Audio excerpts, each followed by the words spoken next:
السلام علیکم ورحمۃ اللہ وبرکاتہ۔ عزیز سامعین، اللہ تعالیٰ نے دنیا کا ایک نظام بنایا ہوا ہے۔ کوئی بڑا ہے، کوئی چھوٹا ہے، کوئی امیر ہے، کوئی غریب ہے، لیکن بعض انسان جو ہیں ان کے پاس کوئی اللہ تعالیٰ کی نعمت آ جاتی ہے تو اپنی اصلیت بھول جاتے ہیں، اپنی اوقات بھول جاتے ہیں کہ ہم کہاں ہیں۔ اگر کسی کے پاس علم آ جائے تو جن کے پاس علم نہیں ہے وہ ان کو حقیر جانتا ہے، اور جن کے پاس مال آ جائے اور مال آتا ہے تو لوگوں کو وہ حقیر جانتے ہیں۔ عزیز سامعین، ایک انتہائی اہم بات کی طرف توجہ دلانا چاہتا ہوں۔ ہمارے معاشرے میں، ہماری سوسائٹی میں غریب طبقہ جو ہے، اور خصوصی طور پہ وہ لوگ جو گھروں میں کام کرتے ہیں، ان کے اوپر بڑا ظلم کیا جاتا ہے۔ ورکشاپس میں بچوں پر، اور ہوٹلوں کے اوپر بچوں کے اوپر، گھروں میں ان کے جو بچے ہیں ان کے ساتھ ظلم کیا جاتا ہے۔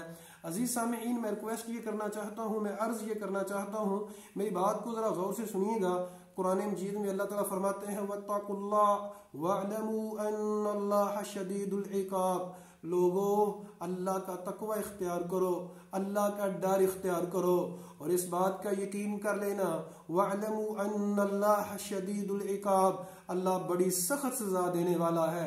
جو اللہ کے بندوں کو نیچے ذلیل کرتے ہیں، اللہ تعالیٰ بھی ان کو ذلیل کرے گا۔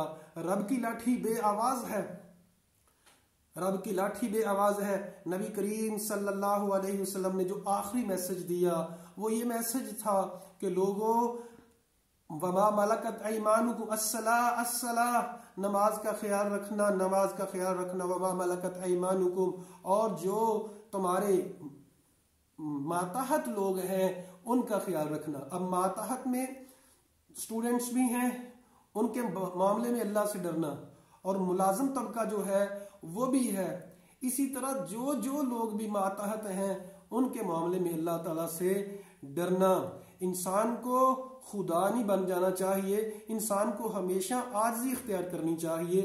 کئی جگہ پہ میں نے دیکھا ہے کہ چھوٹے لوگوں کے اوپر، جو غریب ہیں، جو ملازم ہیں، ان کے ساتھ ظلم کیا جاتا ہے۔ تو یہ ویڈیو ریکارڈ کروانے کا مقصد بھی آج یہی ہے کہ میں نے آج ہی کئی جگہوں پہ دیکھا ہے کہ جہاں انتہائی ظلم کے ساتھ پیش آیا جاتا ہے۔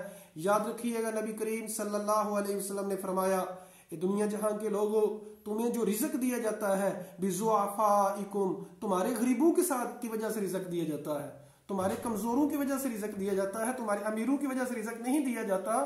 تو اس بات میں ہمیں اللہ کا خوف کرنا چاہیے، اللہ کا ڈر اختیار کرنا چاہیے کہ کسی کے ساتھ ظلم نہ ہو۔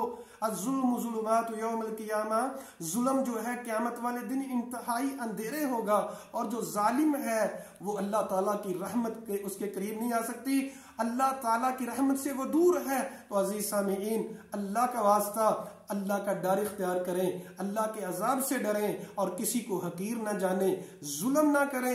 خصوصی طور پہ بچوں کے ساتھ ظلم مت کریں، غریبوں کے ساتھ مت ظلم کریں۔ نبی کریم صلی اللہ علیہ وسلم نے فرمایا مظلوم کی بد دعا سے بچو، کیونکہ اس کی بد دعا میں اور آسمان کا تک کوئی پردہ، کوئی رکاوٹ نہیں ہوتا، کیونکہ اس کی ڈائریکٹ اللہ تعالیٰ بد دعا سنتا ہے۔ تو اللہ تعالیٰ سے دعا ہے اللہ تعالیٰ ہمیں سمجھ عطا فرمائے۔ جزاکم اللہ خیرا واحسن الجزا۔